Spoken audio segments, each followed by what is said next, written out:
ده امتحان ابريل 2019. وزي ما اتفقت معاكم احنا هنحل امتحان بالاكسبلانيشن. المطلوب منك انك بس بعد ما تحل الامتحان روح اتفرج. جميل. باول باسج بتاعت الريدنج عندي كده. قلت لك اول حاجه روح اعملها، روح اقرا البليرب بتاعك من غير ولا فن ولا اي حاجه. This passage is adapted from Christina Enrique's The Book of Unknown Americans by Christina Enrique. خلاص، هو ده اللي انا فهمته، وعارف ان هي ستوري من الاول، فانا مركز على سيتنج او كاركترز او كونفليكت، ومركز ان انا هكمل الستوري بتاعتي منين يا فندم؟ من الاسئله مع الحتت اللي انا هروح اقراها. روح على الكويستشنز بتاعتك على طول زي ما انت بتحل معايا. Question 1. The description of Celia's apartment in line 9 to 20 is primarily intended to. خلي بالك انه ده سؤال specific اهو، ومحدد لك line 1 9 to 20، ومحدد لك ان هو بيعمل description لسيليا's apartment. اتفقنا؟ عايز السبب. Why did he just mention that description؟ ليه بيقول الديسكريبشن ده 9 to 20 على طول؟ 9 to 20 اهو. خلي بالك من الديكشن اللي هو مستعمله. I loved how full her home felt. ادي واحد. loved و felt. شوفوا الوردز اللي مستعملها. embroidered pillows on the couches, a curio stacked with milk, glass bowls, and recrudas and folded tablecloth, red votives along the windows windowsills, spidery potted plants, woven rugs, unframed posters of Panama beaches on the walls, a box of rinsed bottles on the floor, a small radio on the top of the refrigerator, a plastic bag filled with garlic hanging from doorknob, a collection of spices clustered, the great accumulation. اهو بيوصف، بيعمل description للشقه كلها. طب هو بيتكلم عنها بوزيتيف ولا نيجاتيف؟ بوزيتيف اهو. the great accumulation تجمع ده بتاع الحاجات دي، بتاع الديكور ده كله. of things almost hid in the cracks in the walls and the stains on the floor and the scratches that clouded مين يا فندم؟ the windows. I loved, I felt positive. طيب روح الانسرز بتاعتك. D. Establish that Celia is an avid collector. collector هو حد قال ان هي she collects antiques او works of arts، بتجمع تحف او حاجه؟ ما قريتش الكلام ده. هو عمل description وكان بيتكلم عنه نيجاتيف، سوري بوزيتيف. بعدين extol the ready availability of goods in the United States to show انه there are goods in the United States, there are available goods in the United States. هو حد بيتكلم عن بضاعه؟ بيتكلم عن decoration. reflect the hectic and unpredictable nature of life in Celia's building. ده بيتكلم عن positively عن description بتاع الديكوريشن بتاع الشقه بتاع الابارتمنت. انما هو ماله يا فندم؟ evokes, brings about, stimulates, make you feel like. evoke يعني brings about special senses. شوف حاجه معينه it evokes. مثلا if you see flowers it evokes love مثلا، صح؟ الحب. sense of coziness and comfort. قعدت تقول couches وقعدت تقول مش عارف ايه. this is coziness and comfort. ادي واحد. خلاص، بس انا اهم حاجه محدد ان انا خلصت فين؟ في لاين 20. يبقى اول فكره جات لي بيوصفوا لي مكان، description بتاع السيتنج بتاع الستوري بتاعتي، ان هو مكان فيه طريقه معينه. it is a comfortable place. question 2. والاونر بتاعته اسمها سيليا. question 2. According to the passage, which fact about Celia's neighbors does the narrator know before she visits Celia's apartment? أنا عندي هنا مين؟ أدي السؤال التاني بيسأل عن Celia's neighbors. إمتى يا فندم؟ بعد لاين 20 فوق. هو ده اللي أنا عايز أعرفه. إيه مشكلتي؟ خلي بالك. السؤال اللي بعده في لاين 54. ده معناه إن أنت هم اللي عندك حوالي 30 لاينز اللي موجودين أنت بتدور على Celia's neighbors. أهم. لازم أكون محدد. فين يا فندم؟ من أول هنا كده. أنت عايز مين يا فندم؟ عايز neighbors. فين neighbors يا فندم؟ بكل بساطة من غير ما أقعد أوجع في قلبي، لا لا، ما وصلتش للسؤال ده، ما عرفتوش، مش شايف. أعمل إيه؟ ما فهمتش السؤال، ما فهمتش مكانه، مش لاقي neighbors بتوعها، مش عارف. أوقف الأسئلة؟ لا أهو. روح أعمل كده.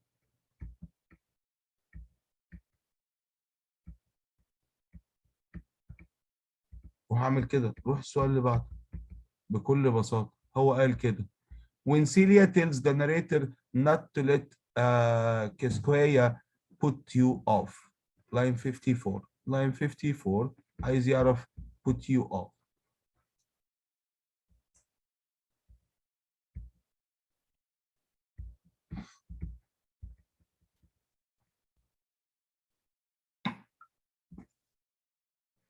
Line 54 اهو. She told Kesquia is a busybody, but it is only because she is so insecure. She doesn't know how to connect with people. Don't let her put you off. يعني ايه put you off؟ هو ده سؤاله. put you off. Put you off. Let Koskoya impose on her. Impose. To impose something بمعنى انك تفرضه على حد. ما حدش قال كده.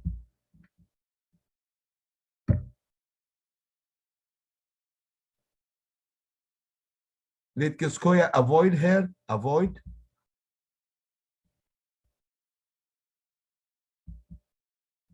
لا. يعني ايه avoid؟ To avert. يتجنب. لا. Be deceived by Koskoya. لا. يعني ايه deceived؟ تنخدع يعني. انما don't let her put you off. Don't let her offend you. يعني ايه offend؟ insult. يهين.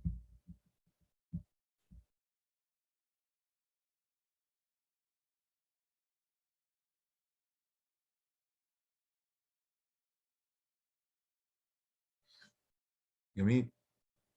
خلاص. روح. Question 4.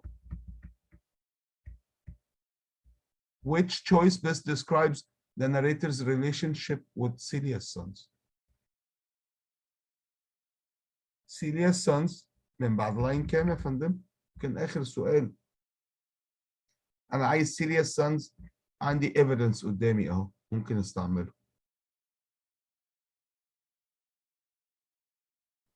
الانسر بتاعتي أصلا أنا عارف السؤال اللي فات كان لاين كام يا فندم؟ أهو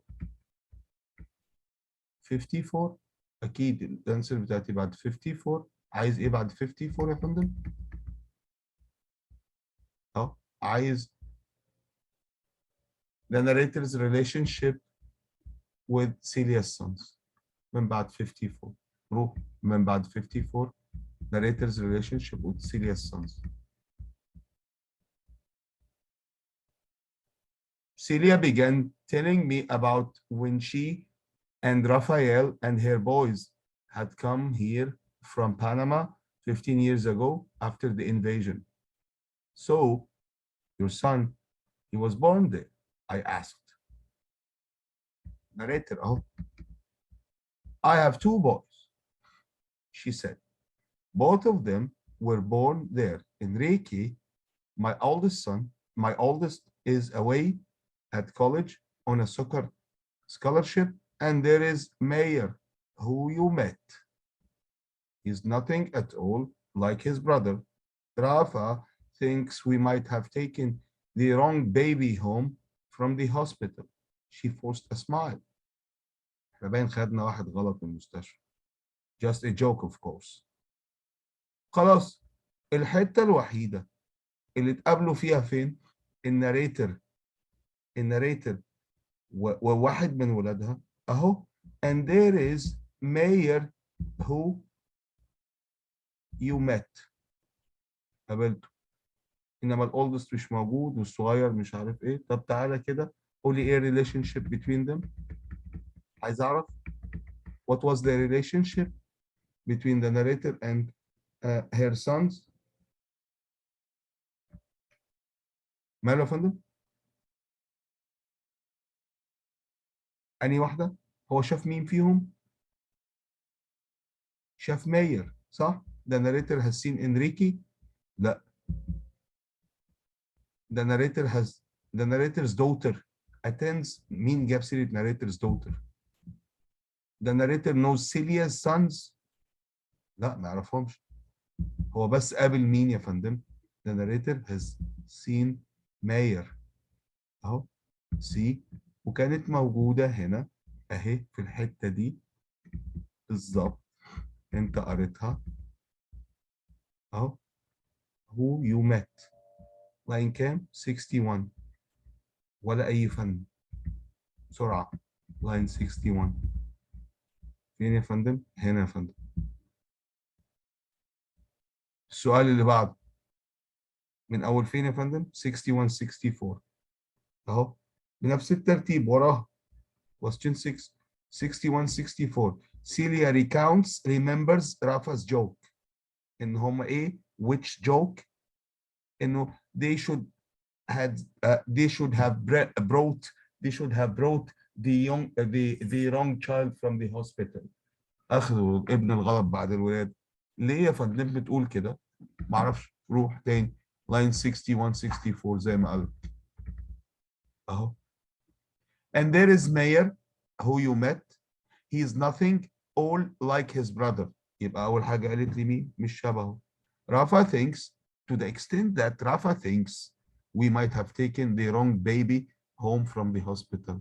ليه يا فندم؟ because he doesn't look like his brother. طيب ده اللي انا فهمته من هنا. فين الانسر دي يا فندم؟ اهي.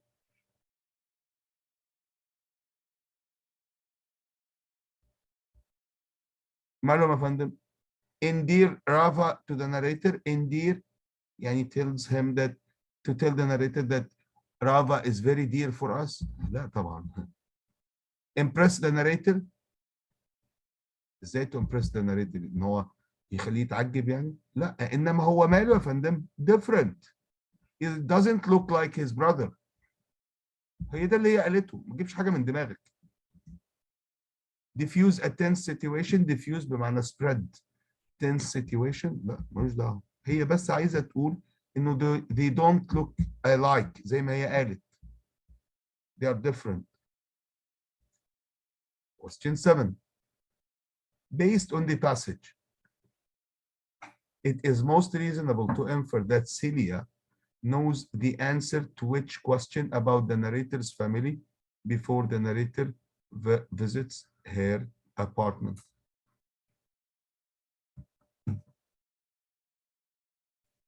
ما عنديش كلو على السؤال بس عندي هنا في 8 عندي evidence عليه وانا متأكد انه الايفيدنس بتاعي اهو لازم يبدأ منين يا فندم؟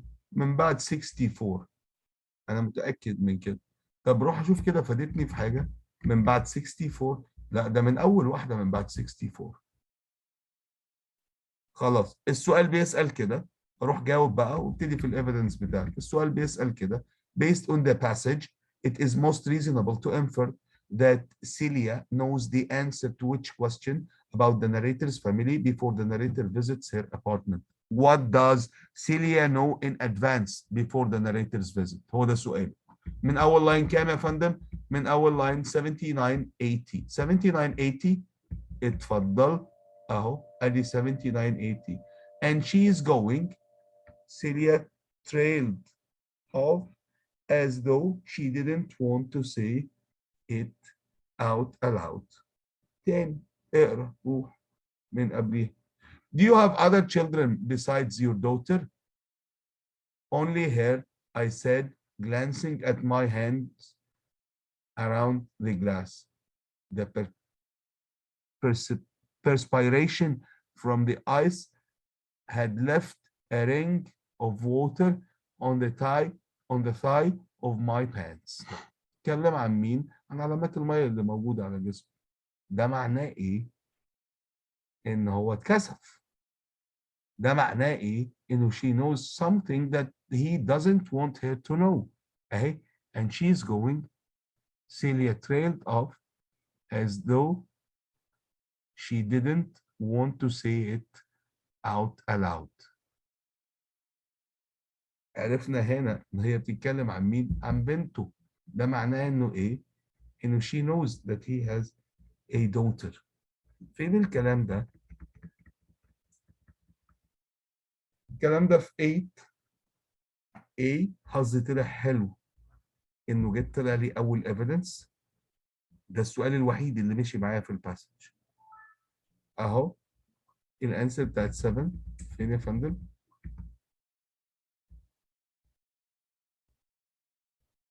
اهو. Where does the narrator's daughter go to school? How many children does the narrator have؟ ما قاليش كده. هي اتكلمت عن she. What is the narrator's profession؟ لا كانت بتتكلم عن بنته. How long have the narrator and her family lived in the United States؟ لا. اهو تاني عشان تتأكد. 7980. She is going. Celia trailed off, though she didn't want to say it aloud.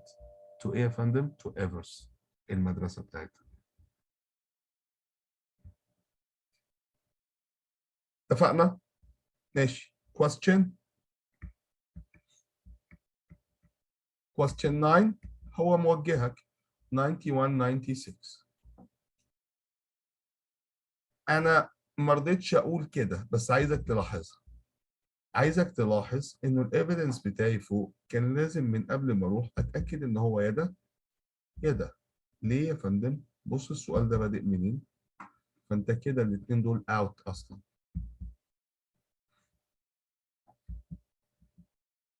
ماشي. Based on the passage, it can reasonably be inferred that Celia tells the narrator about leaving Panama, line 91 96. 2. Why did she tell him, she talked to him about leaving Panama? من أول 91 لحد 96. Celia gazed at me, looked at me for a long time before she said, when we left Panama, it was falling apart.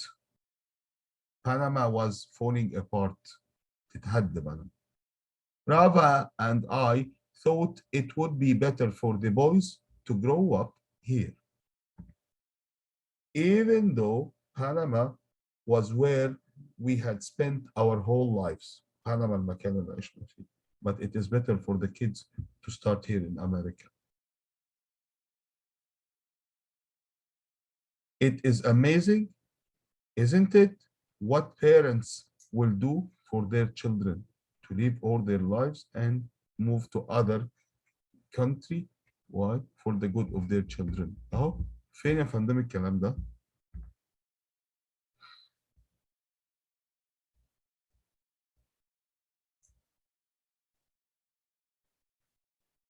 A. Encourage the narrator to share their story of immigration. لا دي كانت بتحكي له بس how did they come to America. Remind the narrator of the reasons they both immigrated to the United States. لا ولا أي حاجة زي دي. بتقول لها reasons مفيش reason. هي بتقول reasons اللي هي not they both. تتكلم عن نفسها.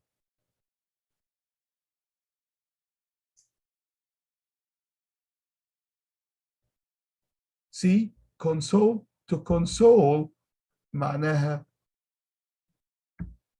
to give her patience, to give her consolidation، يعني بتعزيها، يعني بتصبرها.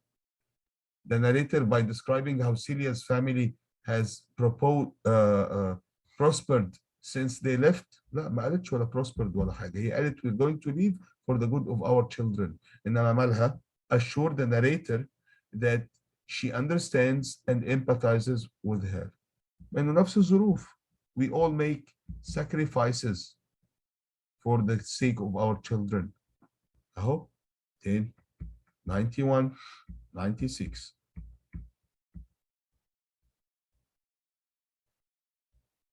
انت ما فهمتش من هنا، ممكن توسع لنفسك شويه. ممكن تروح تقول كده she only has to go there for a year or two. اتكلم عن المدرسه اللي بنته بتروحها. You don't have to explain it to me. She's going to get better. I've heard it is a good school. I hope so. It is why we came. Why we came?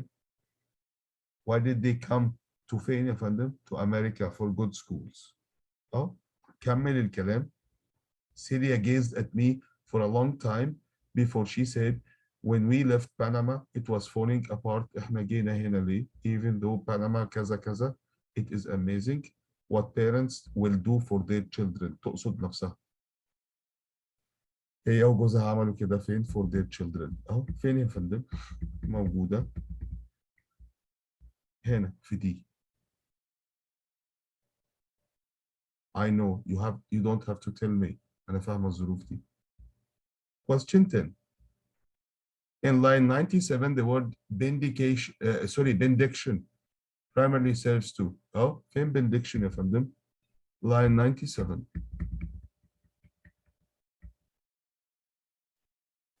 She put her hand on mine. A benediction. From then, we were friends. Benediction.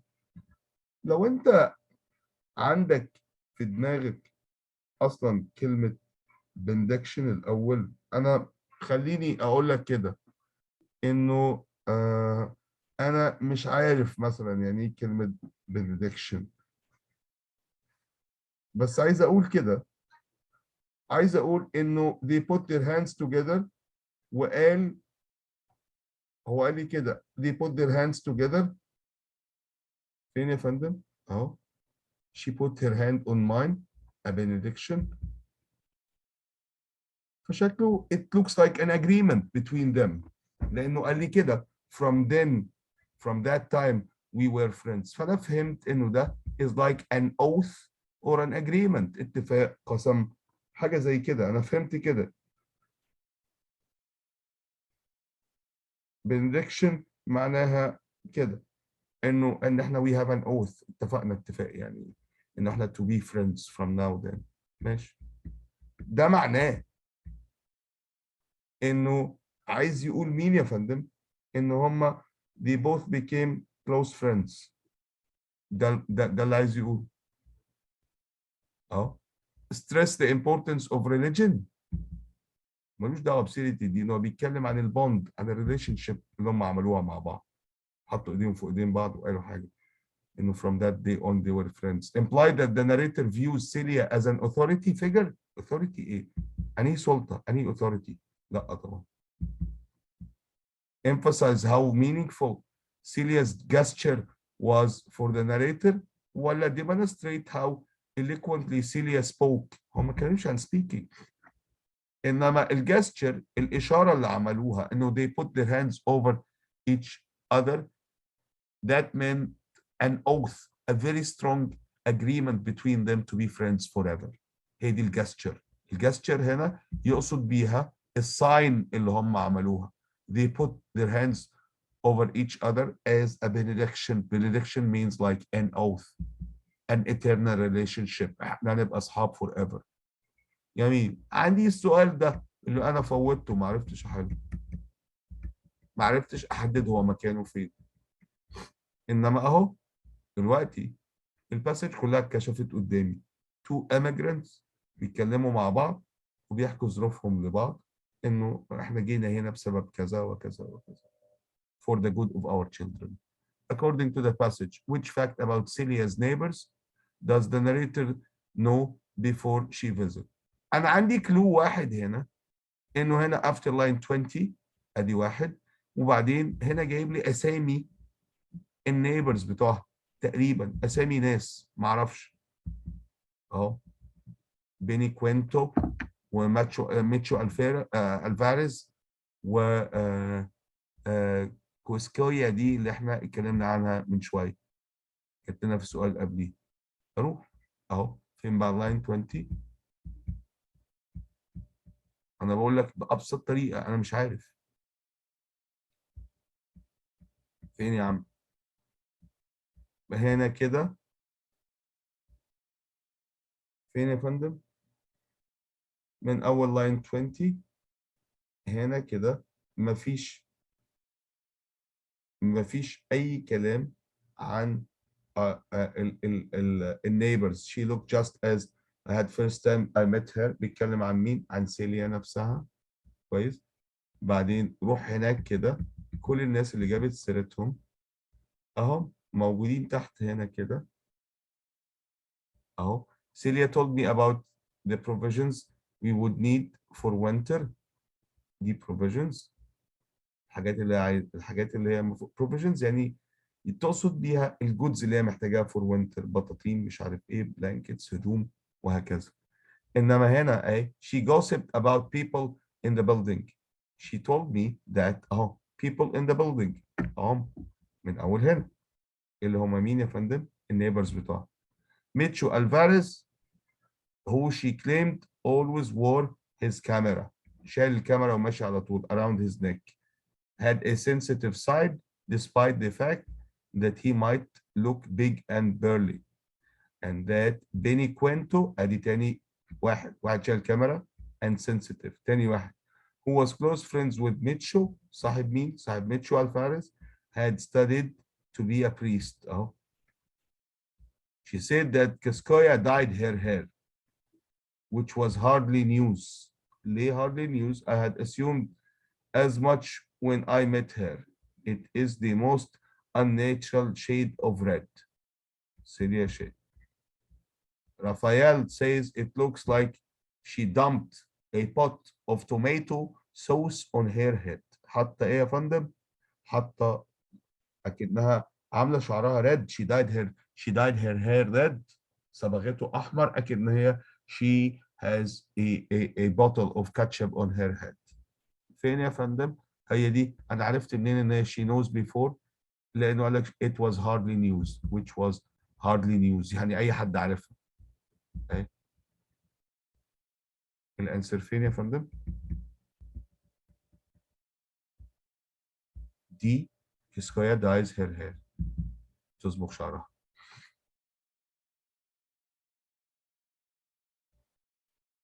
كده خلصت الباسج، ما استعملتش اي حاجه وما اخدتش دقيقتين في حلها.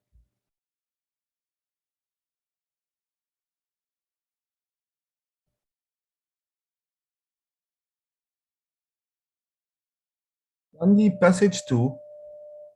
من الاول انا محتاج اروح اقرا الكلير بتاع الباسج زي ما اتعودت.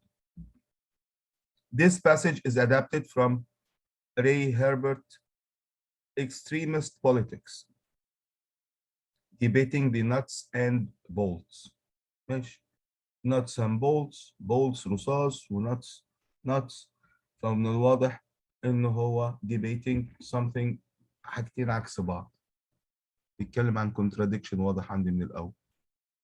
extremist معناها متطرف صح؟ politics سياسة، حاجة ليها علاقة بالpolitics. ماشي. روح questions بتاعتك. question 11 بيقول كده central idea discussed in the passage that is that.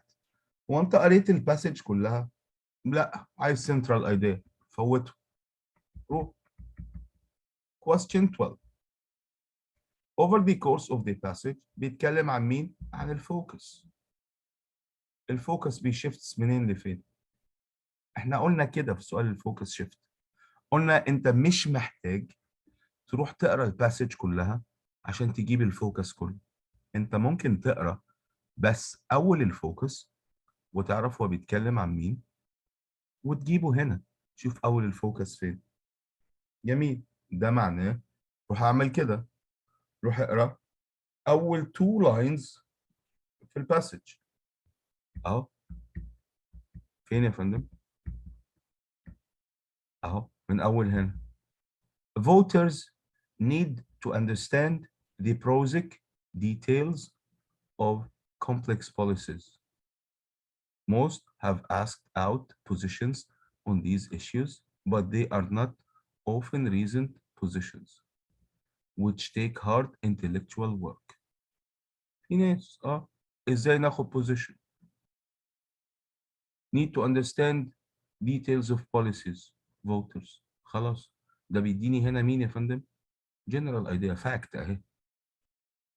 Voters need to understand the prosaic, the small details of complex policies.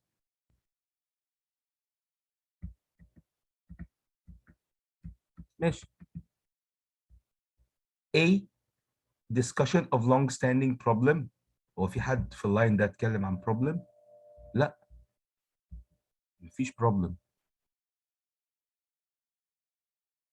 D an observation of a trend. هو اتكلم عن اي observation؟ Did he observe something? What is a trend? If something is trendy معناها something is controversial، حاجة مثيرة للجدل في الوقت ده، كل الناس بتتكلم عليها. trendy. هو اتكلم عن trend؟ مفيش trend. C an explanation of two competing theories. ولا في أي نظرية ولا explanation ولا أي حاجة. إنما هو عايز مين يا فندم؟ هو بيعمل introduction. دي كل الفكرة، بيعمل introduction to a phenomena. إيه الفينومينا؟ إنه we need إنه voters, people who vote need to understand how to take positions. إزاي يبقى مع القضية دي أو عكس القضية دي، أو ما هو أغلبية الناس مش فاهمين حاجة. أدي question. رحت كده question 13. illusion من قبل ما أروح is something imaginable. حاجة خيالية من قبل ما أروح، بس ده denotation dictionary meaning. أنا محتاج connotation context meaning. روح line 9 وقلت لك أهم حاجة إني أنا آخد صورة من السنتنس اللي هتيجي دلوقتي قدامي عشان أزود الأفكار. أول فكرة خليني فاكر، كلمني عن something that voters need to understand. تاني فكرة أهو line 9. line 9 هنا خد من أول السنتنس. Psychological scientists have a name for this easy, automatic, simplistic thinking. إيه هو يا فندم؟ The illusion of explanatory depth. بيكلمني عن مين يا فندم؟ عن phenomena أهي، ظاهرة. explanatory depth. The illusion of explanatory depth. illusion يقصد إيه يا فندم؟ بillusion هنا.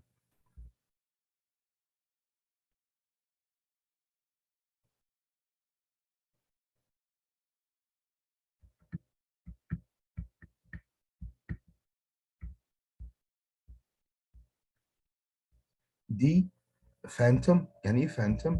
يعني ghost، شبح. نفسها charity،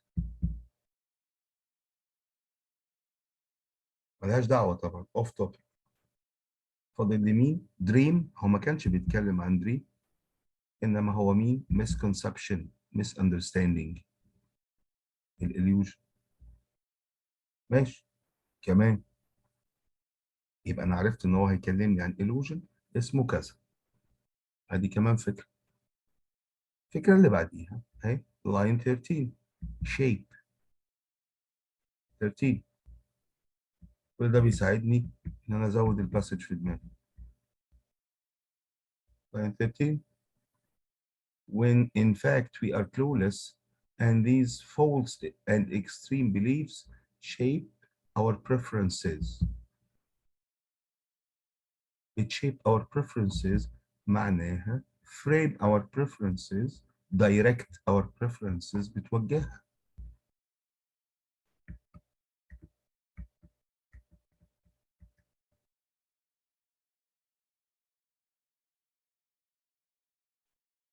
A plan لا.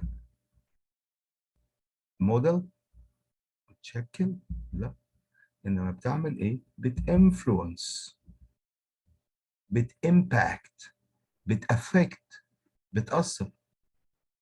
انما مش modify، مش بتعدلها. It influences our preferences. It impacts, it affects. Question 15. هو عايز مين؟ main idea بتاعت fourth paragraph 2642. وهعمل كده 2642 فين line 26 اهو. They started by recruiting a group of volunteers. ده ايه ده؟ ده هيعمل ايه؟ اهو اقرا السنتنس اللي فوقيها لو ما فهمتش. They ran a series of lab مين يا فندم؟ experiments. الانسر اهي. They started by recruiting a group of volunteers. volunteers ليه؟ عشان يعملوا عليهم مين يا فندم؟ الاكسبيرمنتس دي. هيحكي عن الاكسبيرمنت بتاعته اهو. فين يا فندم الانسر بتاعته؟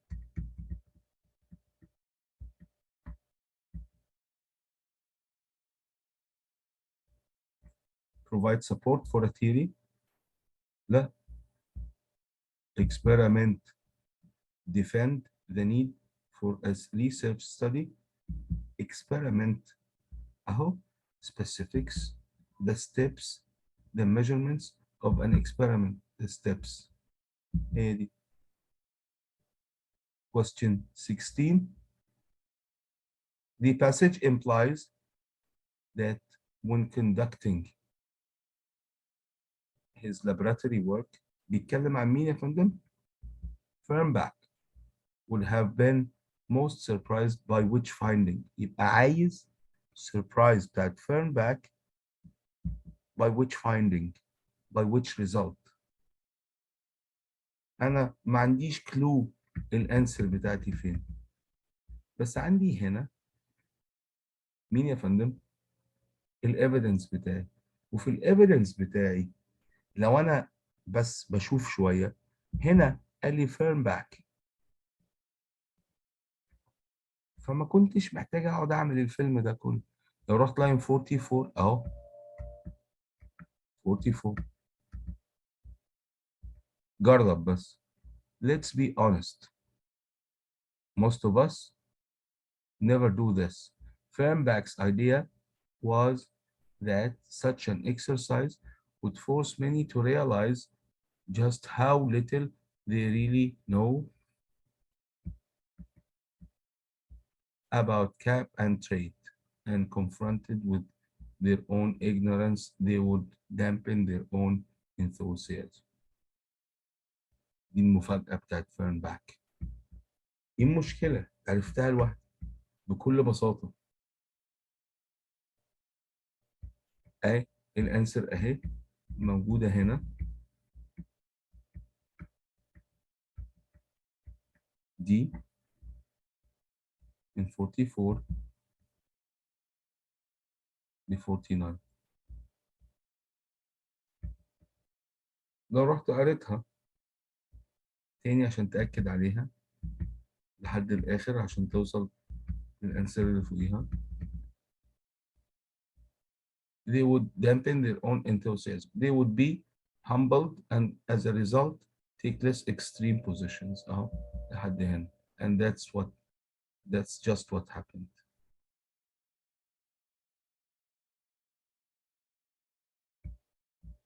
فين الانسر دي يا فندم فوق؟ السؤال ده 16 اهي When volunteers were asked questions about complex issues, those with the most extreme views were found to have the best overall understanding of them.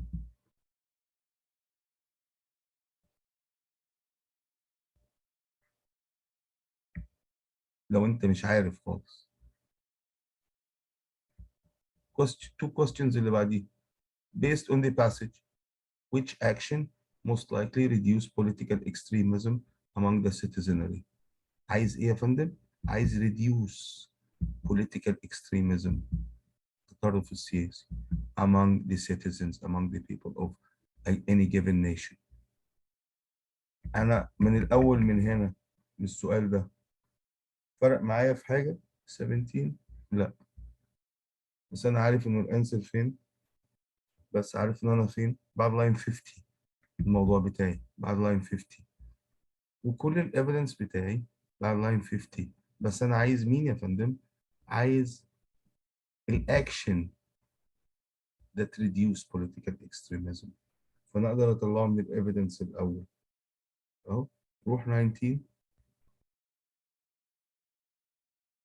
لازم الاكشن اصلا يكون فين؟ في اخر الباسج،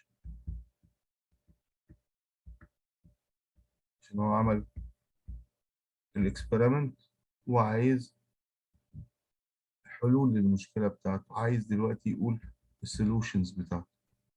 being forced to articulate مش عارف nuts and bolts for the policy is not the same as كذا كذا كذا. وعايز مين؟ عايز من اول الريزلتس.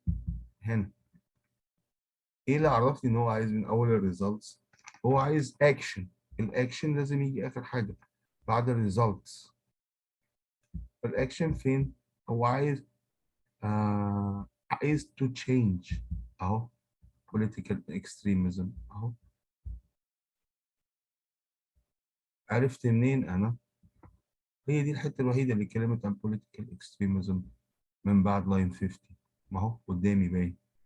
Earth sentence. All of these psychological forces increase political extremism, and no simple measure will change that.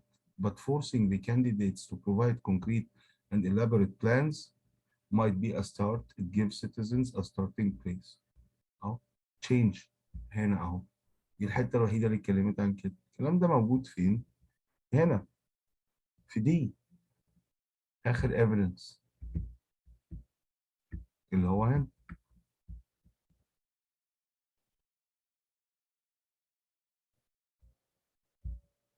هو ده اللي might change that a starting point. صح؟ فين يا فندم؟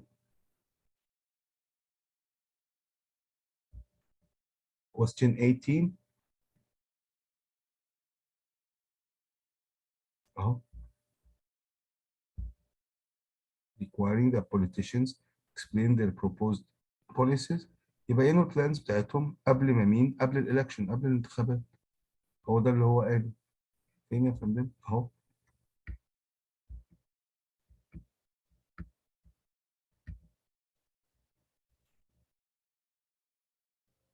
اهو.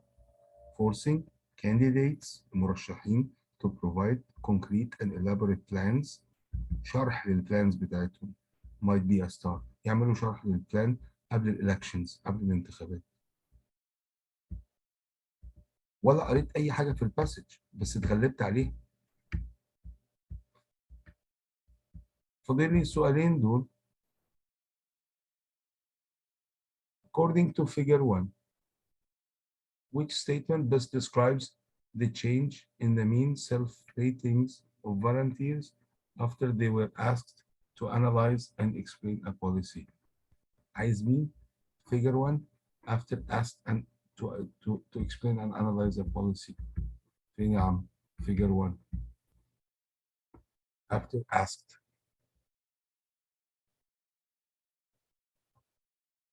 أهو. فين يا فندم؟ الأسود ده وصل كام؟ أقل من 1.5 between 1 and 1.5 صح؟ والتاني before هو قال لي after the task between 1 and 1.5. ده بتاع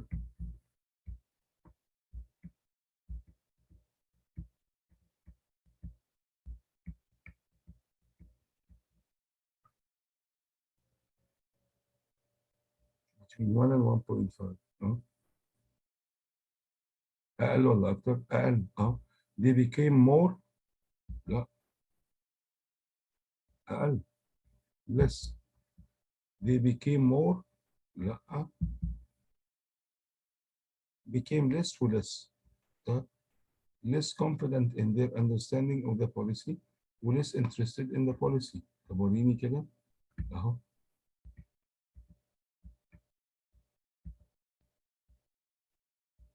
مش هو ده؟ بقى هنا less. عشان كده less. الاثنين مور طلعتهم برضه صح؟ less ايه يا فندم؟ less interested in the policy. الانسر فين؟ positions on policy. الانسر بتاعتك فين؟ question 20. ايوه سي. ملهاش دعوه interested ولا لا. هي البوليسي بتتنفذ فعلا غصب عنك، مش interested ولا مش interested. According to both the passage and figure 2, making a list of reasons for or against policy has little impact on individuals. ايه يا فندم؟ هو خلي بالك عايز من ايديا وعايز نفس الوقت. عايز من ايديا وعايز من الجراف، الاثنين بيقولوا نفس الحاجه. يعني لو انت عارف من ايديا مش محتاج. هو كل ده بيتكلم عن مين؟ كل الفكره البوزيشن اون ذا ايشيو. صح؟ ولا اوبينيون ولا انترست ولا لايكليهود. دي الحاجه الوحيده اللي يتكلم عنها بوزيشن، مش محتاج ارجع. فاضل لي حاجه واحده بس. question 1. سوري، اللي هو هنا 11. عايز مين؟ عايز مين ايديا. ايه مين ايديا بتاعت الباس؟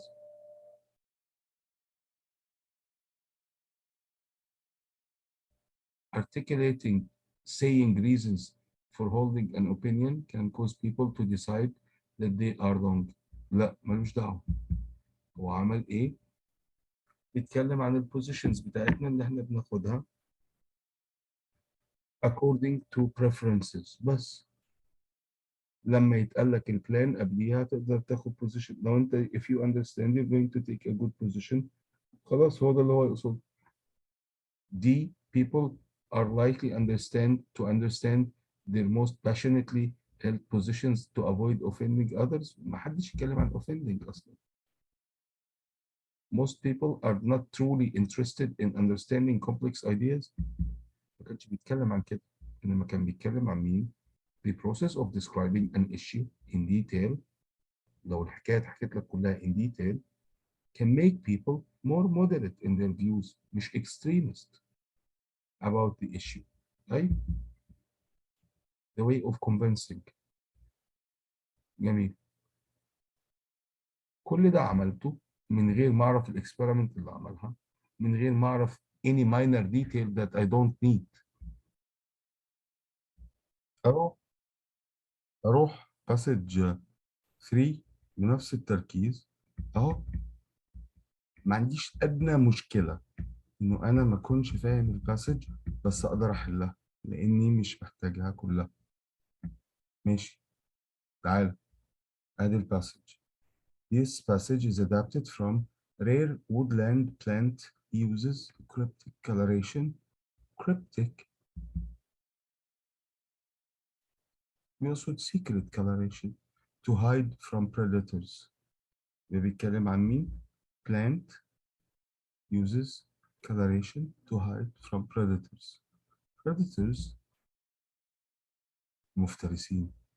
ماشي. American Journal of Botany. Botany is the science of plants. علم النبات. ماشي. خلاص عرفت ان هو بيتكلم عن science plants. روح الأسئلة بتاعتي.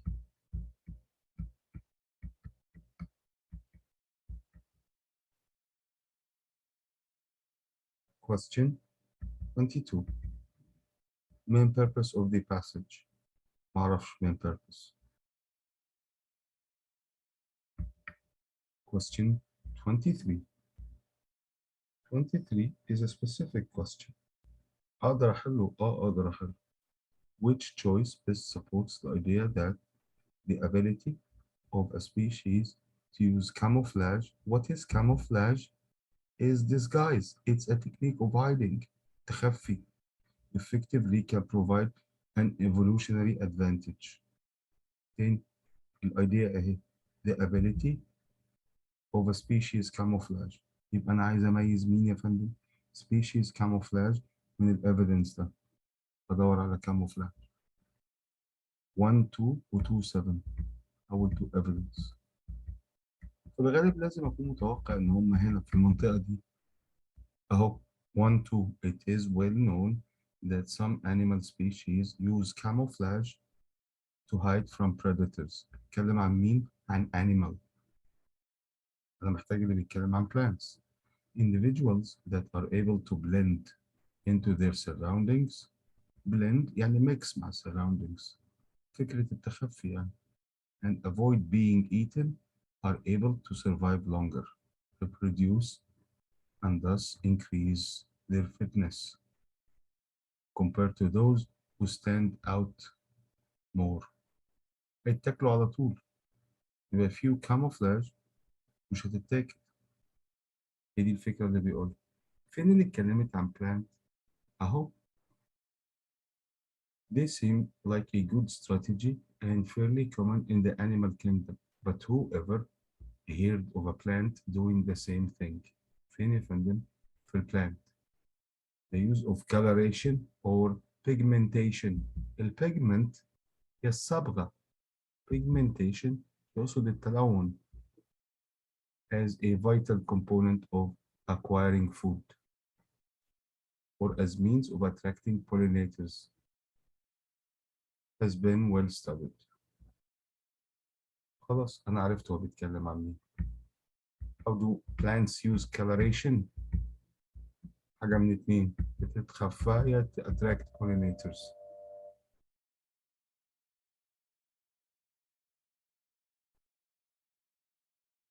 question 23 الانسر بتاعتي B هي اللي اتكلمت عن camouflage.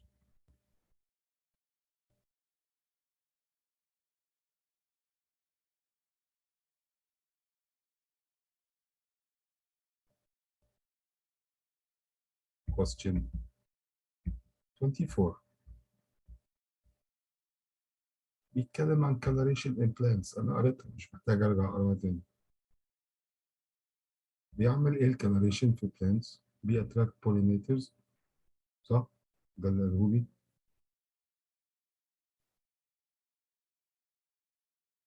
أه فين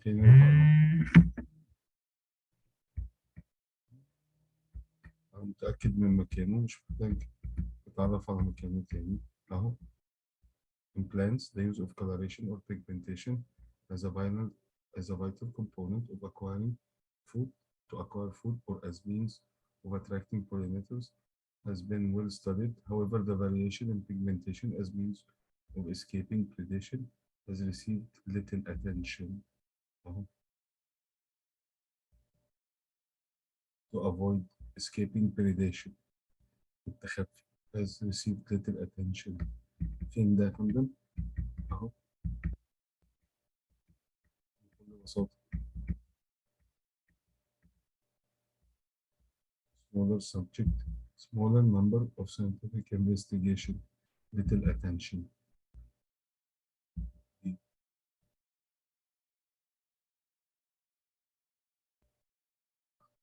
خلاص عرفت إن هو hiding from predators and plants الكاموفلاج ده has taken little attention. بعد كده قال لي مين 2021 the reference to the tiger and the moth serves mainly to. هو جايب لي two names قبل ما اروح. جايب لي two names ده معناه ان هو جايب لي two examples من قبل ما اروح اعمل اي حاجه. فانا في الغالب الانسر بتاعتي A. ده معناه انه لما يجي يجيب لي names في الغالب بيبقى بيقول examples. روح اهو line 2021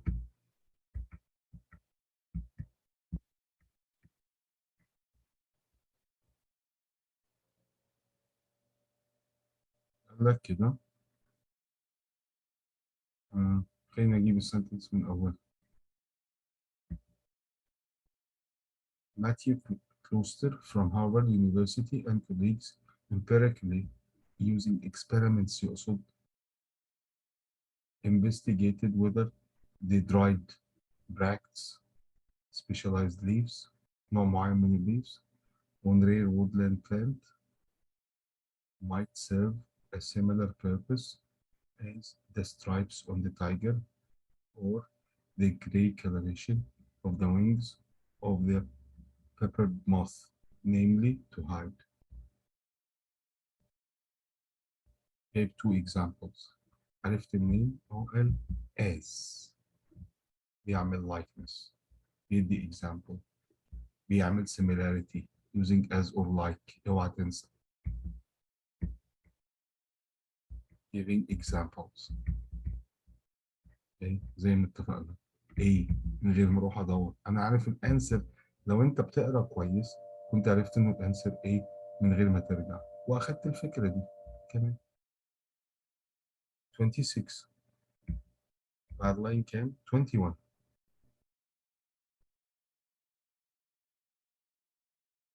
It can most reasonably be inferred from the passage that the nutrient أو السؤال من أول that the nutrient requirements of many plants have the consequence of nutrient requirements. nutrient يقصد إيه بnutrient؟ يقصد feeding يقصد الفود يقصد النيوتريشن يقصد التغذية بتاعت البلانت من بعد line 21. طيب الأول قبل ما أعمل أي حاجة أنا عارف كده عندي question 27 ممكن أوصل لحل معاه الأول. أنا عارف إنه لحد line 21 ده أنا مخلصه. طب منين ممكن أروح أقرب من B و C من أول line 22. مين يا فندم؟ nutrients من أول line 22 أهو بكل بساطة بدور على nutrition facts من أول line 22 relies exclusively on mycorrhizal fungus that associates with its roots for all of the resources it needs to live. Because the plant no longer requires photosynthetic pigmentation to produce its energy, it is free to adopt a broader range of possibilities in coloration, much like fungi or anyone. بنتكلم عن nutrition هنا resources it needs to live صح؟ من غير أي تفكير. طب روح كده الأنسر دي موجودة فين؟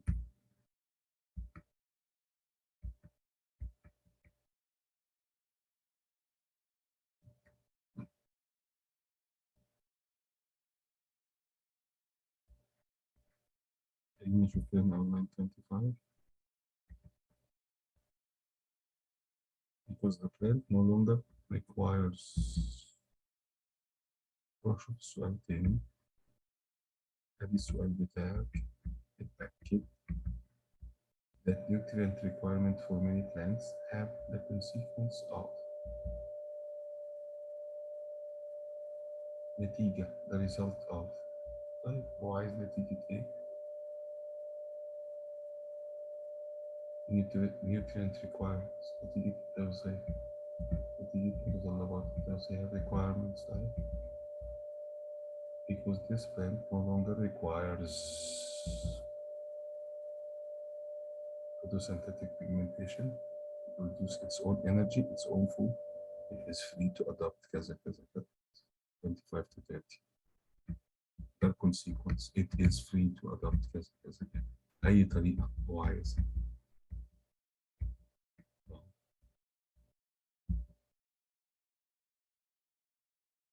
يعني يا فندم it is free. Question 26 ركز كده فين it is free.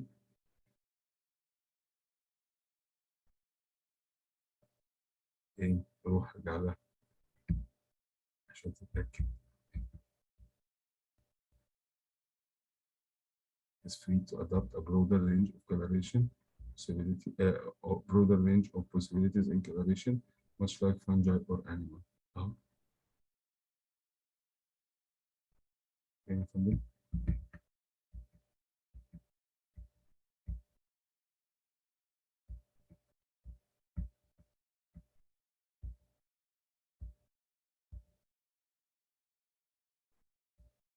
increasing plants energy consumption لا. narrowing plants potential habitats ما حدش يتكلم عن habitats. exaggerating the plant's coloration patterns ما حدش يتكلم عن increasing the coloration. انما اتكلم عن مين limiting the plant's defensive options مش محتاج defense اصلا لانه يعمل الفود بتاعته بطريقه تانية مش محتاج يتخفى.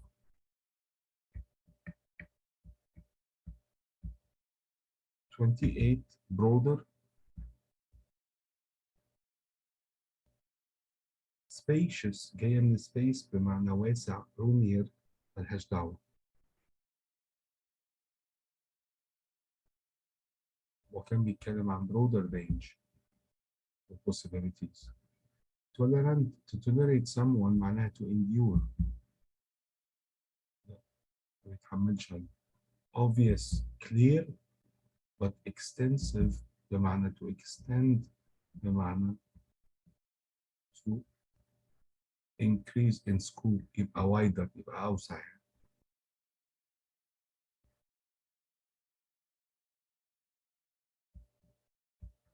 28 sorry 29 line 48 worked.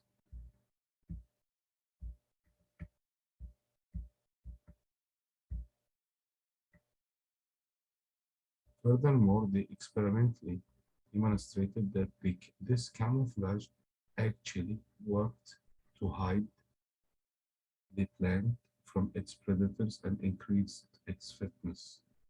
Worked and succeeded to hide. Was effective in hiding.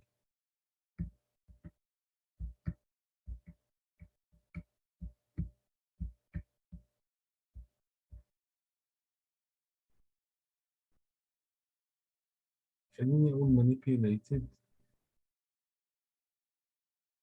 To manipulate معناها if you manipulate a car معناها انك تلف بيمين وشمال. This is manipulating. And someone manipulative بمعنى shifty نصاب. To manipulate لا طبعا. Changed worked لا. Influenced affected impacted أثرت لا. إنما functioned نجحت عملت الوظيفة بتاعتها.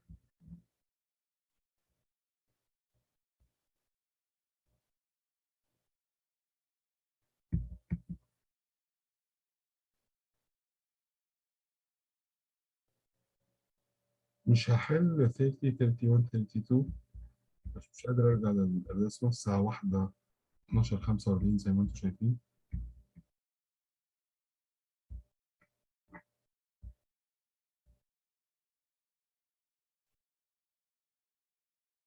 خليني اروح خليني اروح questions من 33 ل 42. وقبل ما اروح الكويستشنز لازم اقول كده. لازم اقول انه الباسج دي زي ما انا لاحظت كده بتتكلم عن the French Revolution.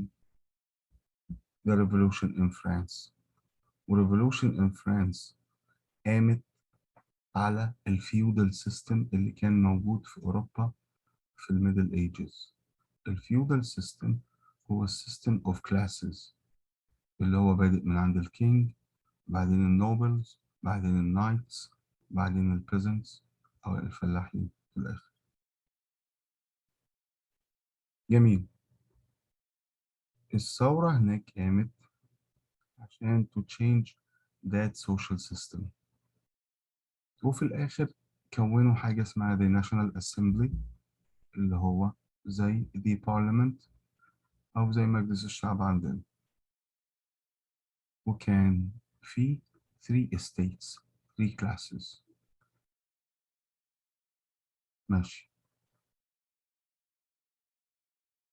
طيب الثورة الفرنش ريفولوشن عملت political and social change forever وكان ليها impact on the rest of revolutions في العالم كله. ثورة قامت بعديها بقى الثورة في إنجلترا وفي مش عارف في أمريكا، في مصر، في كل دول العالم. I was I was impacted, I was affected by the French Revolution and its ideas. الأيدياز بتاعت الانلايتمنت والسوشيال كونتراكتس، إنه كل واحد في الدولة عليه واجبات، كل من المواطنين عليه واجبات وليه حقوق في الدولة، سوشيال كونتراكت. وكل الأفكار الجديدة اللي طلعت، ومعاها برضو ظهرت الاندستريال ريفولوشن، الثورة الصناعية في نفس التوقيت. جميل. تعال نروح على الأسئلة. خليني نروح أقرأ الكليب. This passage is adapted from Edmund Burke Reflections on the Revolution in France. Originally published 1790, Edmund Burke was a British politician and scholar.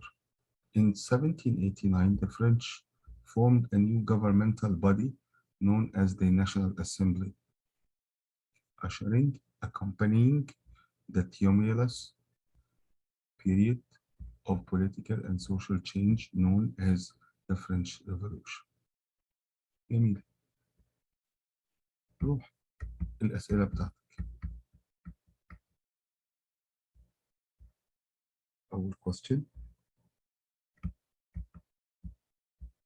33.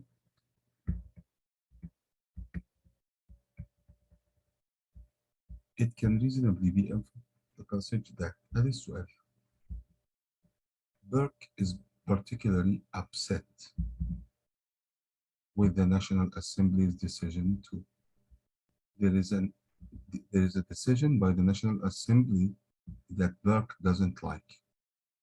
طيب روح، انت مش عارف، روح الايفيدنس، والايفيدنس بتاعك في الغالب لازم يكون يا A B or C، انما D بعيد جدا. طيب روح، عايز decision that he doesn't like من اول line 5.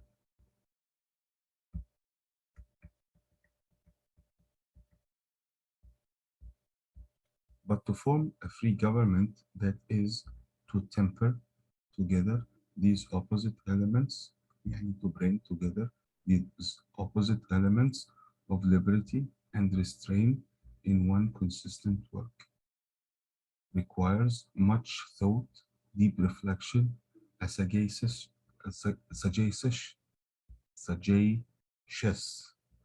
powerful, and combining mind. هنا ما قالش حاجة he doesn't like، إنما روح بص. This I don't find in those who take the lead in the National Assembly. Perhaps they are not so miserably deficient as they appear. I rather believe it. فين النيجاتيف اللي اتكلم عنه؟ أهو I don't find this. وفين كمان they are not. أهو فين يا فندم الأنسر دي؟ الأنسر دي موجودة هنا في سي. سوري 13 18. روح كده اقراها من اول ما ابتدى يقول نيجاتيف but 13. But when the leaders اهو choose to make themselves bidders at an auction في مزاد يعني of a state will be no service. They will become flatterers instead of legislators. Flatterers, to flatter, if someone is flattering someone ما ده معناه ان هو he is a hypocrite، منافق بيطبل له. The instruments not the guides of the people. فهمنا الفكرة؟ هي دي. This is اهو ابتدى يقول نيجاتيف من اول فين؟ اهو بدأ النيجاتيف بتاعته من اول هنا اهو. but بيأكد على البوينت بتاعته. خلاص فين يا فندم bidders in an auction؟ هو قال لي كده bidders in an auction.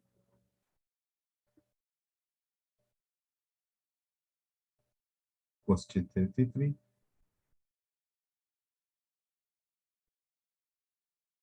مالهم limit the king's power، محدش جاب سيرة the king. Expand the size of the government، محدش يتكلم عن government. Ignore the advice of former leaders، محدش قال former leaders. بس مالها it seeks only to approve it seeks only the approval of the public، عايزة ترضي الناس بس. احنا مش بتاخد and but it doesn't take the sound decision، مش بتاخد قرار مظبوط يعني. هي دي الفكرة. اهو هو قال كده باللفظ. 13 to 18 تاني. But when the leaders choose to make themselves better in an auction of popularity، اهو عشان تكسب في الاوكشن في المزاد بتاع popularity ده لازم ترضي الناس دي وخلاص. صح غلط هترضي.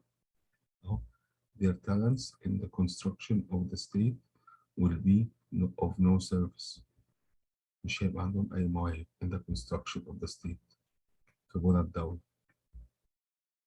يبقوا بس إيه flatterers، بيطبلوا بس، بيرضوا الناس وخلاص بالكذب. instruments 85. a representative يعني someone who represents someone، ممثل عن الناس. لا هو قال كده أهو. تعال نشوف instruments line 17. instruments not guides. instruments أدوات not guides، not the guides مش الليدرز يعني، ينفذ بس. اللي هي فين يا فندم؟ counselor مستشار. navigator someone who navigates. leader يعني اللي بيقود. representative ممثل. لا إنما tool، just a tool، أداة بس.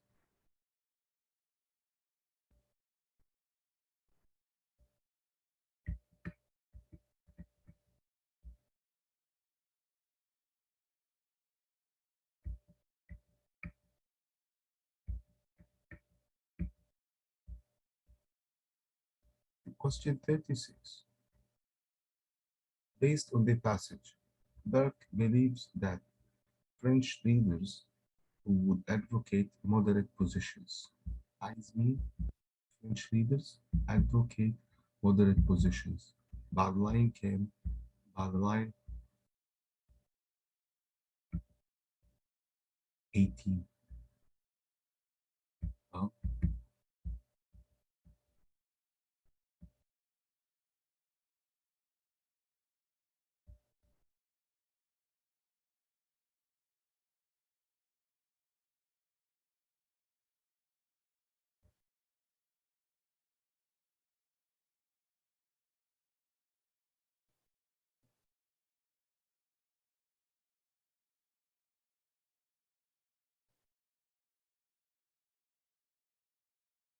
فين يا فندم؟ عايز عايز كده، عايز the members who take moderate actions. انا ما اعرفش، لو رحت دورت هنا كده هتوه في الباسج كلها، فما تحاولش تدور في الباسج بتاعتك. لازم تعمل كده، لازم تعدي السؤال وتروح لاين 30، كمل الباسج بتاعتك عادي وفوته. اهو as used in line 30 sober. فين يا فندم؟ 30. روح أول السنتنس بتاعتك فين؟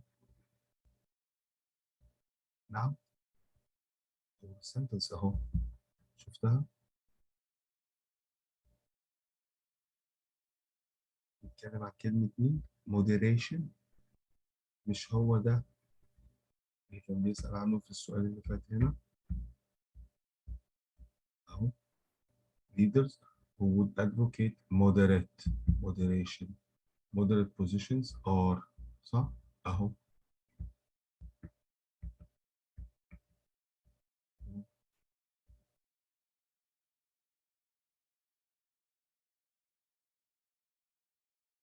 خلينا نجيبها من أولها من هنا أهو.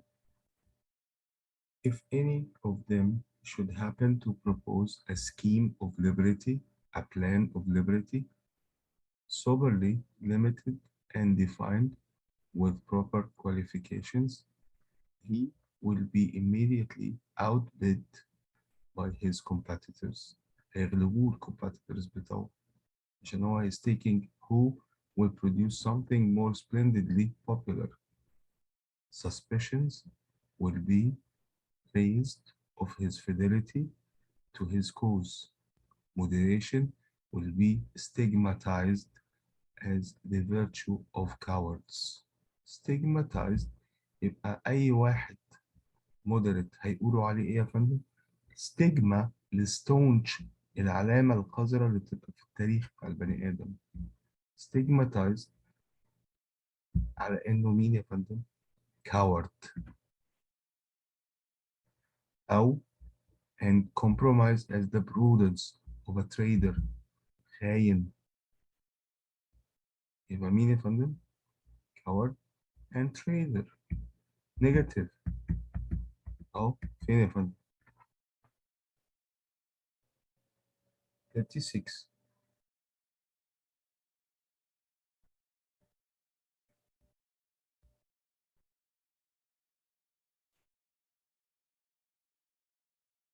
brave but are likely to be distrusted.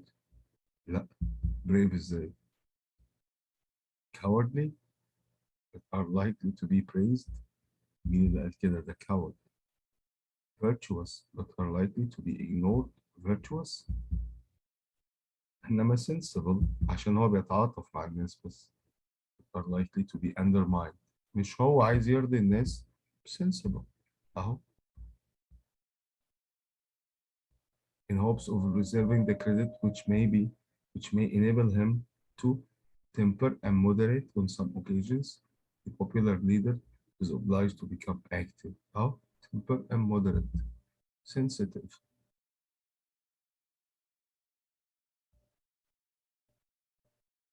ادي كمان passage.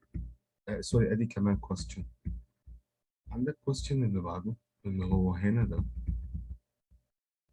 sober line 30 اللي كشف لي السؤال التاني آسف أهو.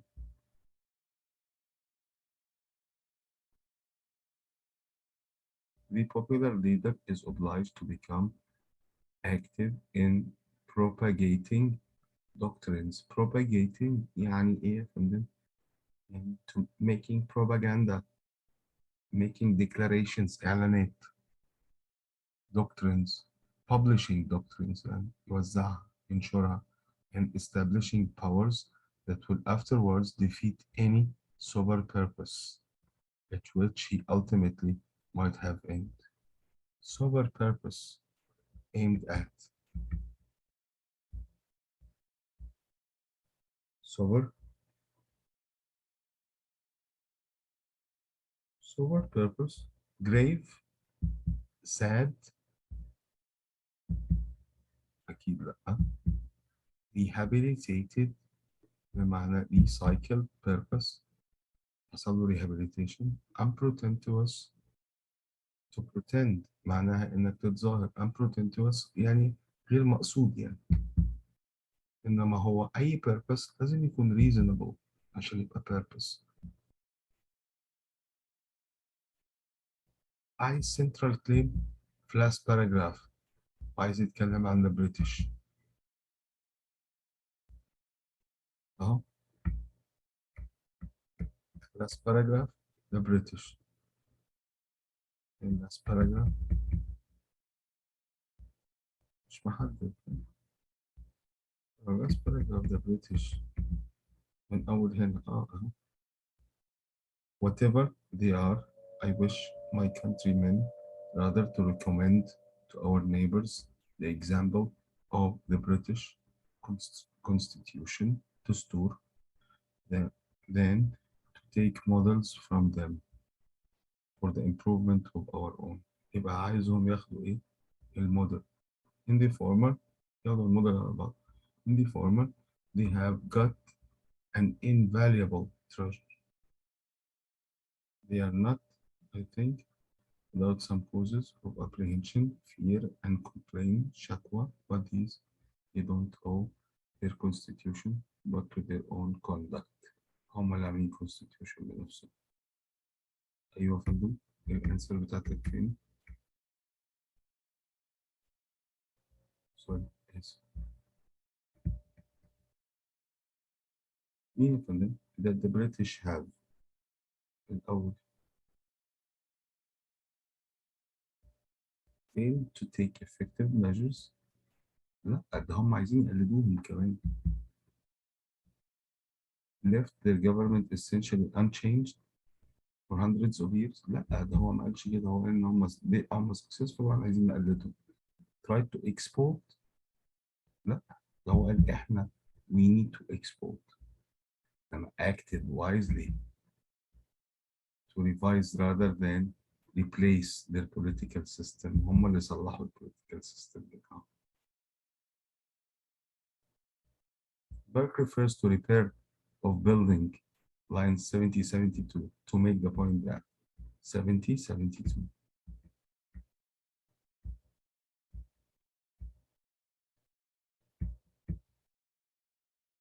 How in what I did, I should follow the example of our ancestors. I would make the reparation as nearly as possible in style of the building. Politic caution, a guarded circumspection, a moral rather than a complexional timidity were among the ruling principles for our forefathers in their most decided conduct. ماشي.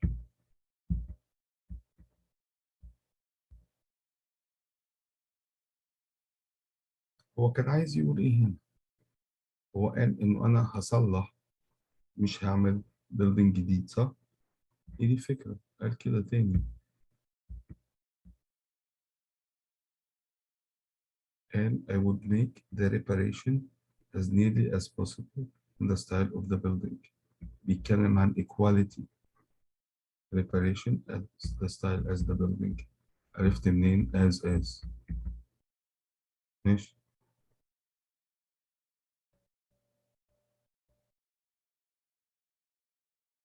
اه governments need to be changed periodically. لا قال هعمل reparation to the house. If a government has fundamental errors محدش يتكلم عن errors. It should be replaced. All governments have flaws برضه محدش يتكلم عن flaws. اه أخلي البيلدينج essential property of the government main building ومينتين أعمل reparation تصليح بس. هي دي. فاضل لي مين؟ مين idea أول واحد؟ لا كان في الباسج اللي فات. برضه حلل كل الباسج من غير ما أعمل أي حاجة. لسه 40 آسف. In the passage, Burke displays the greatest respect for which of the following. أنا عارف إن هي فين.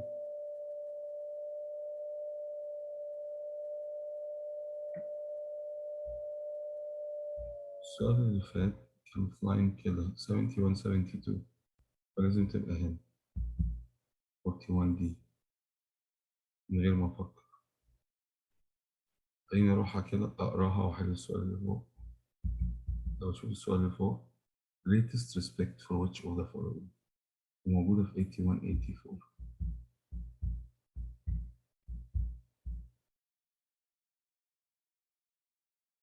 Let us imitate their caution if we wish to deserve their fortune or to retain their bequests. Let us add if we please, but let us preserve what they have left and standing on the firm ground of the British Constitution. Let us be satisfied, admire rather than attempt to follow in their desperate flights. The aeronauts of France. ماشي.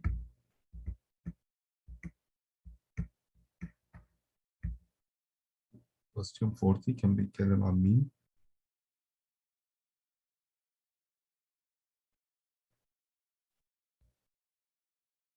بيتكلم عن مين؟ كان بيتكلم عن بريتش بس. A B أو C British citizens؟ لأ، كان بيتكلم عن British voting public اللي هم citizens برضو، الناس اللي بتعمل انتخابات اللي بتصوت، الناخبين. لأ، ده British leaders in the past generations اللي عملوا الدستور بتاعهم بنفسهم.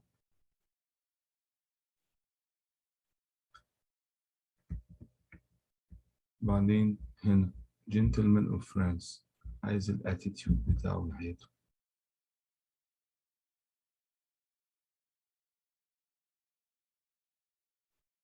روح كده 42 76 77.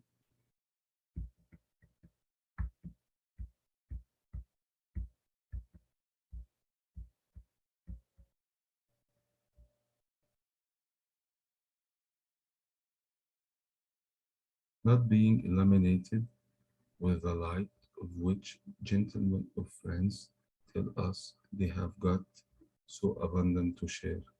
They acted under a strong impression of ignorance. بيتكلم عنهم يقول يا فندم، هم مين يا فندم؟ Ignorance and fallibility، يعني lying. fallibility معناها telling fallacies، انك تقول اكاذيب يعني. يبقى الناس دول ignorant، عندهم ignorance جهل، هم ignorant and they are fallacious كذابين. يبقى هو يقصد ايه؟ يقول لك الجنتلمان، يقصد فعلا جنتلمان؟ لا طبعا. امال مين يا فندم؟ apprehensive fear، خوف؟ لا. envious حسد؟ لا. sympathetic تعاطف؟ لا. انما scornful insult offense إهانة استحقار، هي دي. ما هم مالهم كدابين.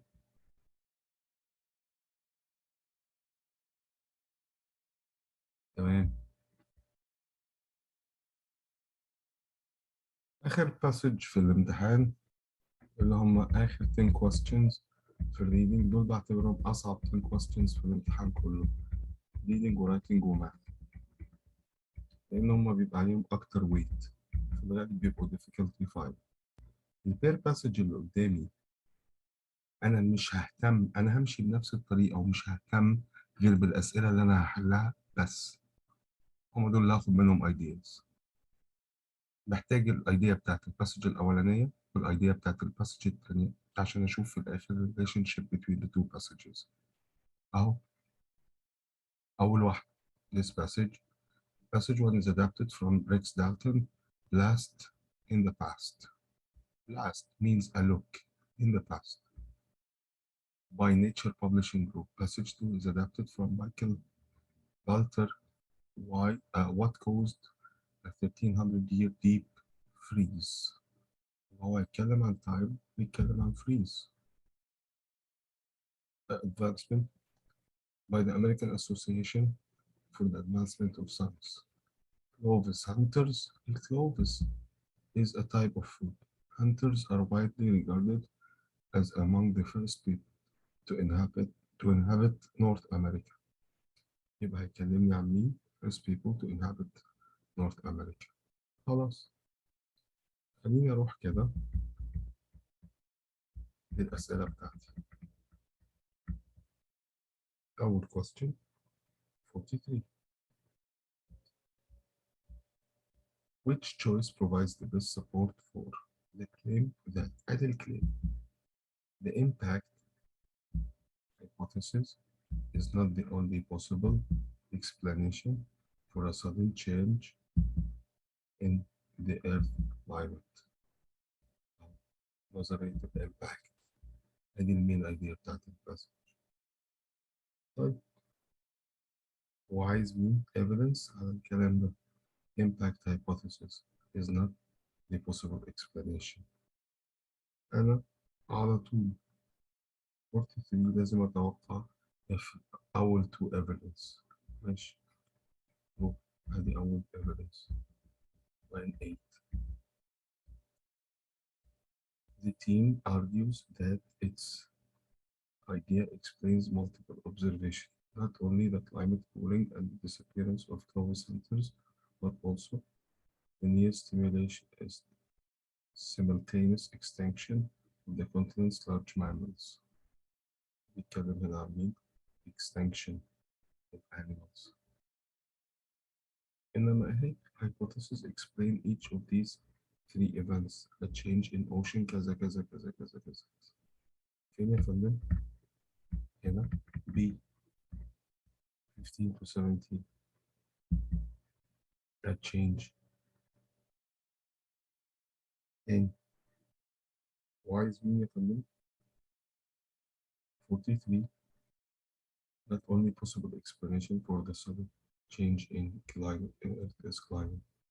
رحت أنا هنا قلت A 15 is generally thought to have brought about the onset of millennium-long cooling change, which is known as the Younger Darius.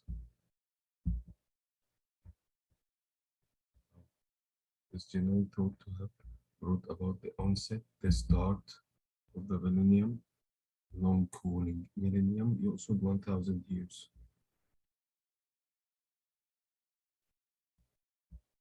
In turn, this might in turn have caused the Clovis hunters to disappear. هو ده.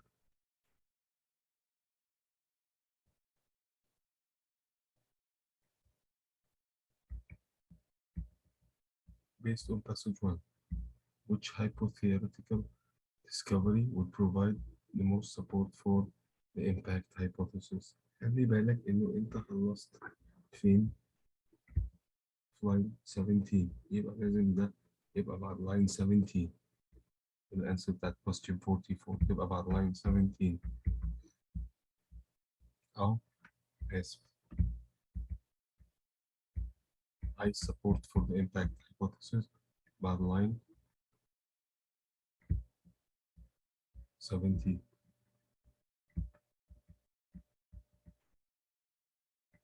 أو in support, the new evidence come in the form of geochemical analysis for sedimentary layers at 25 archaeological sites across North America, 9 of them close. أو support تاني منين يا فندم؟ قول. هو قال مين؟ فين؟ الإيفيدنس أهو. comes in the form of geochemical إيه يا فندم؟ analysis.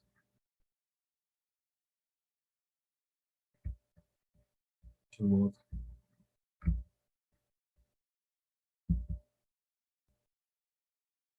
The evidence come from, support come from.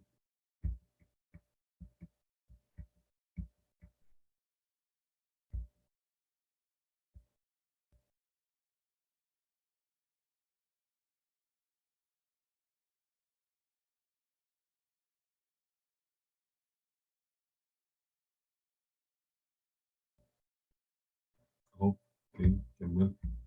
ما خدتش بالك برضه؟ قول. Sedimentary layers at كذا كذا كذا كذا كذا.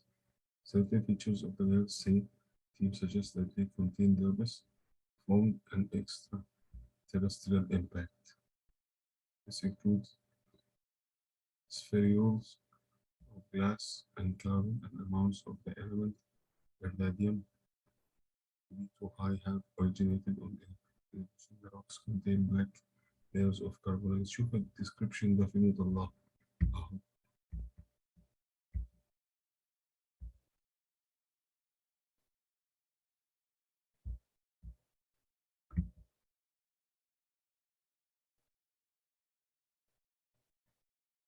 فين الكلام ده؟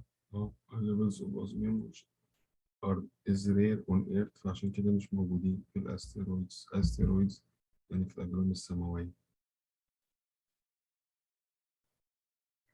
خلاص خلصت passage 1. 45. Black carbonized material found in certain sedimentary layers اللي احنا لسه قارينها caused by which phenomena the following cosmic collision. اسمه ايه يا فندم؟ انهي واحد؟ اهو لازم تكون كده.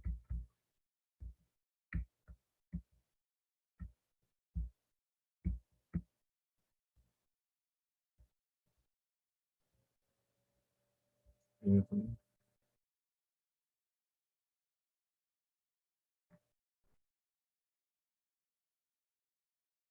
Addition the rocks contain black layers of carbonized material which the team says are the remains of a wildfires that swept across the continent after the impact. أهو fires. صح يا فندم؟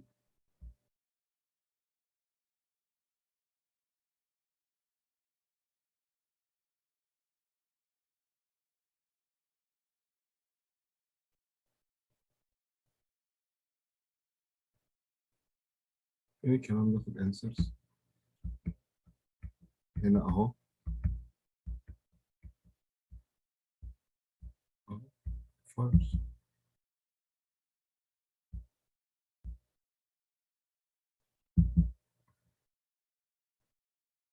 بعدين عندك 42 sharply، اكيد هتفيدك في حاجة. 42 sharply، استفيد من كل كلمة انت بتتسأل عنها. اهو these claims were sharply contested by some specialists in the relevant fields. However, who either did not detect such evidence or argued that the deposits had other causes than a cosmic impact. Sharply يعني acutely يعني severely.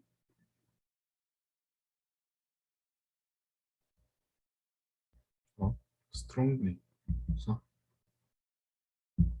deliberately متعمد. suddenly عارفها.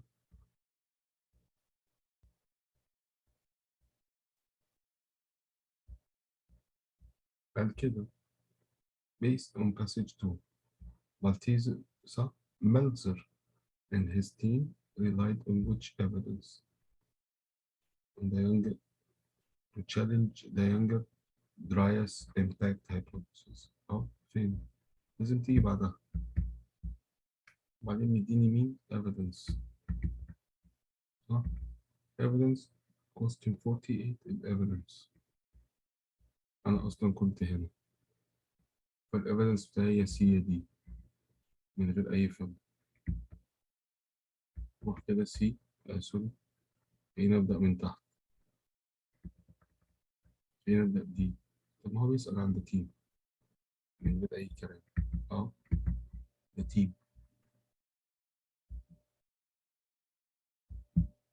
طب ما هنا أهو the team على طول من غير ما أفكر. 60 to 69. أنا بتوقع كده. هو 60 to 69 أهو. The team argues that when the quality and accuracy of the dating is examined closely on three of A sites actually fall within the time frame of the younger كذا about كذا كذا كذا كذا كذا. جايبين experiment جايبين evidence. ماشي. كويس. هو ده. فين يا فندم؟ One when the quality is tested between كذا and كذا and كذا. ماشي.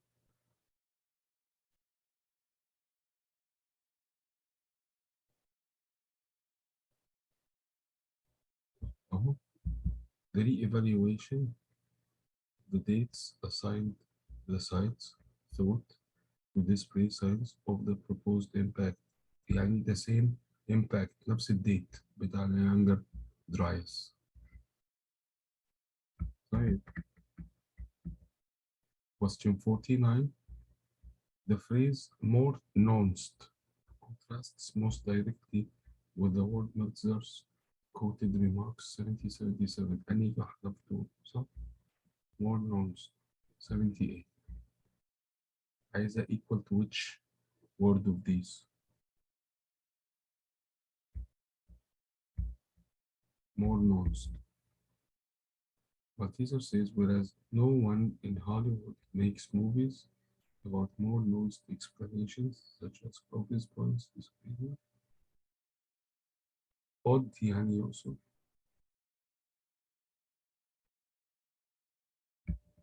not popular يقصد.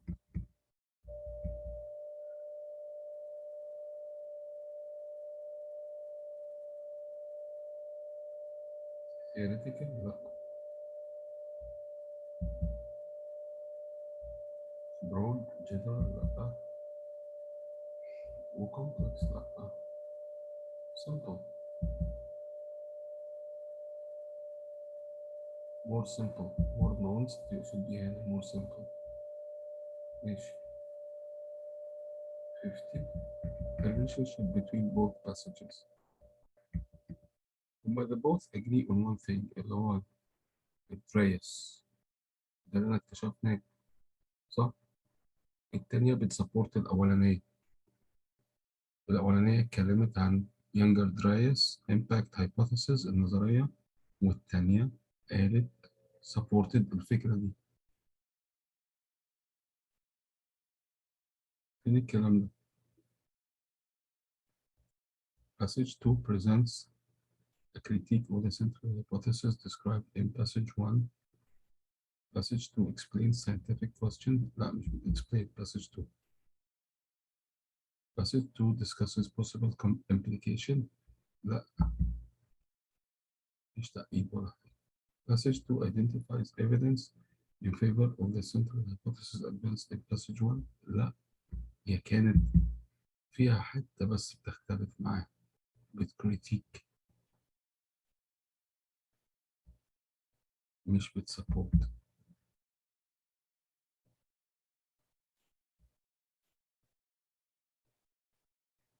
Question 51.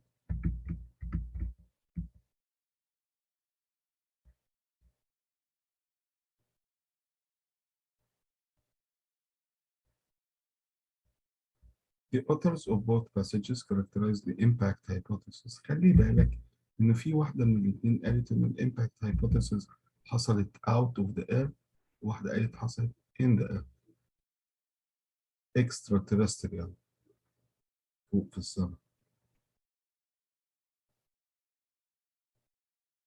unsupported لا ده هم جابوا evidence عليه. interesting but difficult to conclusively evaluate لا محدش قال كده. interesting the science more appealing more convincing to public than specialists مالناش دعوة public إنما they are controversial in the scientific community. يعني إيه controversial؟ معناها مثيرين للجدل، معناها all the scientific community talk about.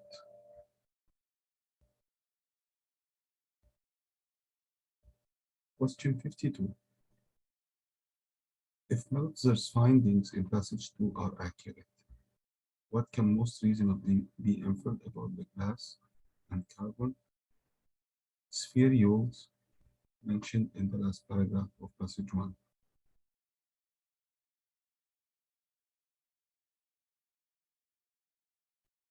Oh, passage 1. فين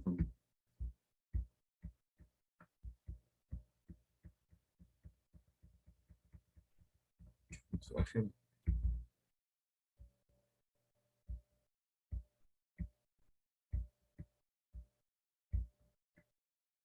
أهو. Of iridium said to be too high to have originated in Earth. In addition, لو إنهم اتعملوا في الفضاء. In addition, the rock contained black layers of carbonized material, which the team says are remains of wildfires that swept across the continent after the impact.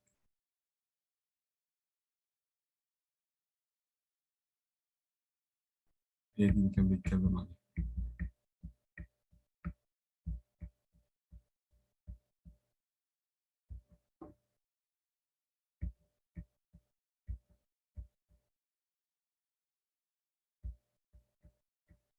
اهو الانسر بتاعتك فين؟ سوري، آسف. دي they have played some role in the tool technology of the Clovis people. ده هجس طبعا، محدش يتكلم عن التولز. They were found in the highest concentrations at Clovis archaeological sites. طبعا هجس. They are a product of the global cooling that occurred during the Younger Dryas period. لا، إنما هو ماله the onset of the Younger Dryas period. onset هو ده اللي هو قاله. the start, the beginning.